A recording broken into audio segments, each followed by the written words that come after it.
бизнесийн юу болмоор ингэ чи Монголоос ирсэн. Тэг чи одоо яагаад тийм бүтгэн дуучин болох хүсэлтэй болоо явж байгаа гэдэг. Тэгээ би багштай уйлаад багшаа энэ бол миний бүр амар мөрөөдөл байгаамаа. Тэгээд яг хөө би өнөө хүртэл ингээд бас хичээлээ ингээд те бас жоохон алдсан тохиолдол байсан. Гэхдээ би одоо хэрвээ та нарыг юу авал та нар надад амар боломж олгооч. Энэ бол миний хүсэл мөрөөдөл юм байна. Одоо юу учраас сургууль учраас би энэ сургуультаа сурмаар байна. Тэгээд амар 3 сарын туршдал үнэхээр багш нарыг бүр гайхтална.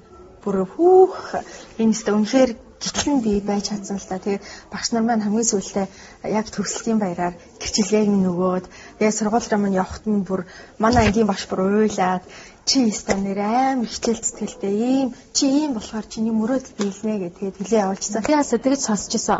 Японд байхдаа миссийн тэмцээнд оролцож ирсэн. Ингээд Улсын Sakura Miss International гэдэг тэмцээн болох юм байна. Тэгээд тэрэн дээр элчин сайдаас судалцаад те би юм болох юм байна. Тэгээд тэрэнд нь ингээд очиод юу яагаад үзээч гэдгийгсэн байхгүй. Тэгээд би би тийм мистис яста яшиг юу мистис би тэрний хооронд дөгөө оруулчих гэсэн л та. Тэгээд очисон чинь нөгөөх нь айгүй тийм шалгууртай. Манад үтгэхэд дөнгөж юу их сургуулийн нэгдүгээр курст орж исэн. Тэгээд тэр нь болохоор заавал англи, япон хэлний мэдлэгтэй тэгээд дээд боловсралтай тийм хүмүүсийг одоо оролцуулдаг тийм тэмцээн байж таарсан. Тэгээд очиод үтсэн чинь нөгөө хүмүүс нь "Гү чи өөрөө яага болтгүй гэхээр би яах юм бэ? Яах юм. Би ерөөсөө тийм мистис ярьдаг. Гү чи яхаа зүгээр зураг мурга эхлээд зургийн шалгаруулалт аваад тий 160 эд хүнээс тий. Тэгээд зургийн шалгаруулалт гэхлээр би нэг бодохгүй за яхаа өгчий тий. Ингээд тэгээ өгсөн. Тэгээд тэгсэн чинь дараа нь тэндээс 60 эд хүн тунсан гин.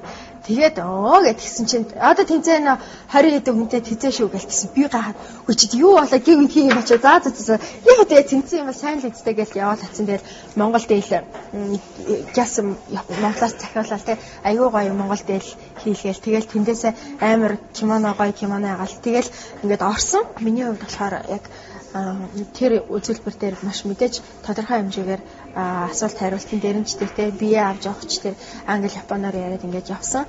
Тэгээ хамгийн гол том өндөр одоо оноо авсан юм маань болохоор Японы техник Sakura Yosakura Oshichi гэдэг нэг дуу байдаг. Айгуу гоё алдартай дуу.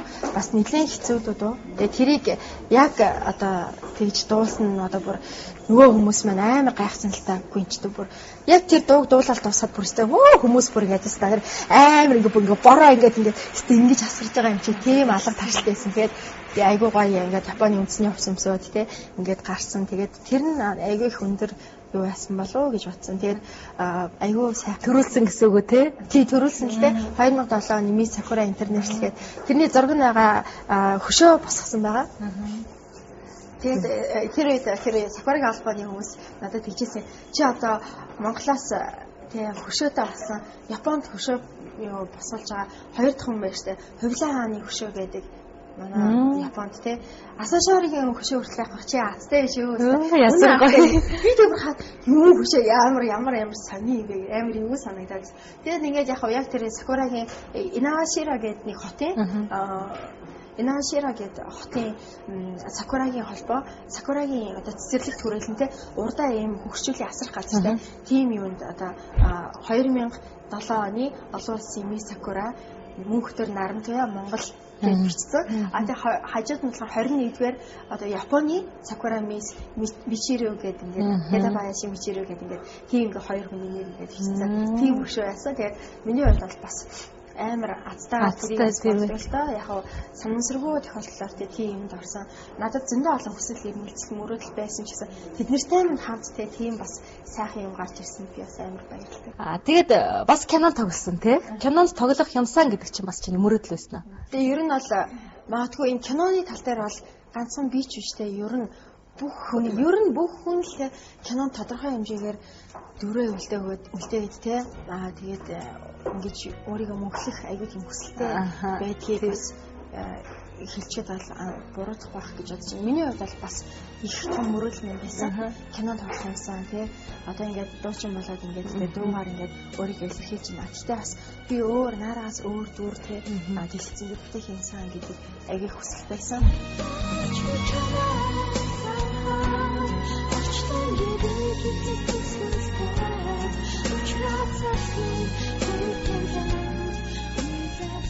Тэгээд азар ер нь юм гэдэг чинь дандаа л Аз Ерөөсөө л айгүй гоё тийм хувьд болсон фэйжд юм билээ. Тэгээд яг дуучин болоод те энэ дуучныхаа югаар бас одоо өнөөдөр хоёлаа нэвтрүүлэлт орж байгаа шиг мөсөх ахын кок шоунд нэвтрүүлэлт орж байгаа л тэгээд кинонд явна гэж хэлсэн чи би зүгээр тэр үед хэлсэн. Тийм ямар гоё би өстө кино тоглох хэрэгтэй амар тастай ш. Кино тоглох юмсан ста нэрээ. Ямар ч тэр байсан хамаагүй бүтээншүүл гэж би нэг тэгэл хэлэл өнгөрсөн. Тэгээд тэр хилж өнгөрсөн байна бас мөсөх ахын толгой тасны юм бодолцсон юм шиг байна л да. Гэтэ яг хүн бас өөрийнхөө хүсэл эрмэлзлийн одоо юугаа штэ тийм мөрөөдлөө хаяада нэг гараад ирж явах ёстой шүү. Тэгэхгүй дандаа л дотроо нугаал ингэж яваад байл те бас юм чинь хүнээр дамжуулж цаашаа ингэж явж идэг. Тийм учраас бас боломж олдвол те хэрвээ яг өөрөөр тэр мэржлийн талын хүн байвал тийм зохиулгаад хэлчих нь айгүй боломж болоод ирдэг гэж те. Тэгээ энэ саяны кинонд бас тавснаар те бас дараа дараагийн юмны нэг одоо боломж эхлэн гэдэг бол дараа дараагийн боломжийг дандаа нээж өгч байгаа. Тийм болохоор хүн өөрийг алхам тутамд ингэ даачлаад те өөрийгөө ингэж өөрийнхөө хувьд өөрийг нээж явах юм шиг байна л да. Тэгээд ингээд юу асан чи кино тоглох айгүй гоё юм байна гэдэг мэдэрч байгаа шүү дээ. Тэгэнгүүт дахиад кино тоглох юмсан ингээд хүсэлтэй байжсэн чи DMN production-ы одоо зөвлөг яг киноны проб авч байна ирээд үзгээд гэсэн. Очоод ингээд пробонд ороод үзээд ингээд яасан чи тэнцсэн. За баярлалаа. Дахиад одоо зөвлөг гээд Монголын уран сайхны ангигүй юм одоо нэг ангитай GMN production-ы нэг ангитай кинонд одоо тоглох гээд. За. Тэгвэл одохгүй бас нэг уран бүтээлээрээ дуучнаараа уулзах нэ. Харин тийм ээ амьдрал айгүй гоё юм. Нэг гоё юм санамсаргүй мөртлөө айгүй тийм аз жаргалтай, учралтай тийм амар гоё дүүрэн байдаг. Яг л тэр бүхэн чи ерөөсөө хүний бодлуудын л өрдөө шүү дээ. Юу ч бодохгүй тэр бүхэн учрал тохиолдохгүй те. Хүн сайхан зүйлээ бодоод хизээ нэгэн цагт надад тийм зол завшаан аз ирэндэ гэж бодох юм бол ямар ч тохиолдолд санамсаргүй ч гэсэн санаадаа тохиолдолч гэсэн тэр бүхэн бэлд байдаг юм а. Тийм болохоор дандаа сайхан зүйлийг бодож байгаараа гэж уриалах хүднээс бид энэ нэвтрүүлгээ бэлтэж байгаамаа. Өөрийнхөө бодол санааг хэмж бай. Энэ чиний ирээдүйд хийх үеийн эхлэл.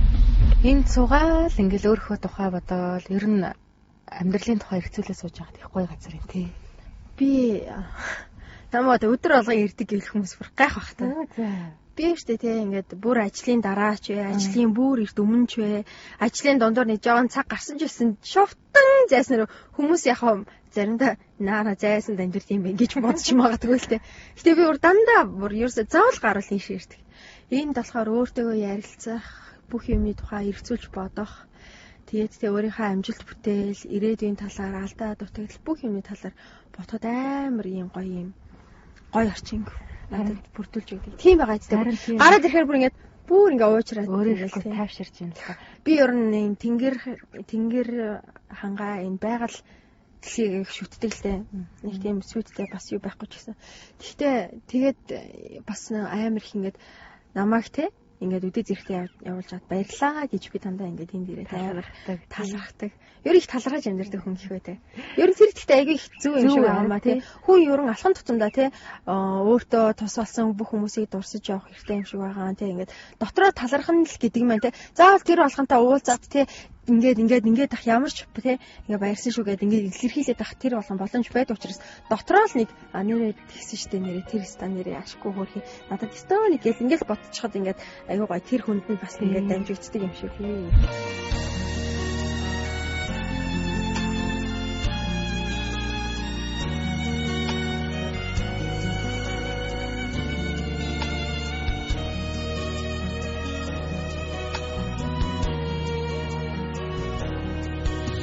Чиний нэг дуу идэв шүү дээ тий өөрийгөө хааж явна өөрийгөө олсонгүй би өөрийгөө олохын цагт өөрөөрөө л амьдрна гэсэн. Одоо яг үнэхээр өөрийгөө олсон уу? Би ер нь яг тэр цагт би өөрийгөө олсон байсан л да. Тэгээд хүн ер нь те одоо яг өөрийгөө юу хийх хэвтэй, өөрийнхөө юу хүсэж байгааг те 30 гарсан 40 гарсан мөртлөө мэдрэхгүй явж идэг хүмүүс байдаг те. Энэ бүхэн чи өөрийгөө олоог байна гэсэн үг гэдэг. Би бол одоо өөрийгөө юу хийх ёстой, цаашаа яаж үргэлжлүүлэх ёстой. Тэгээд те энэ бүхнийгээ мэдж байгаа учраас би өөрийгөө олсон гэж бодож байгаа. Өөрийгөө аз жаргалтай болгодог зүйлийг мэдэрсэн хаан тэрнийхээ төлөө явдаг хүнийг бодвол өөрийгөө олсон гэж би бас хувьдаа боддог шүү дээ. Бас тэр дуун дээр чинь хүлээ. Өрөөлийг дуурайж загварт оруулахгүй те өөрөөрөө зөвхөн өөрөөр амьдрнаа гэдэг чинь. Би бас энэ нэвтрүүлгээрээ хүн болгонд л те яг чамд үлгэр дуурайл болсон хүн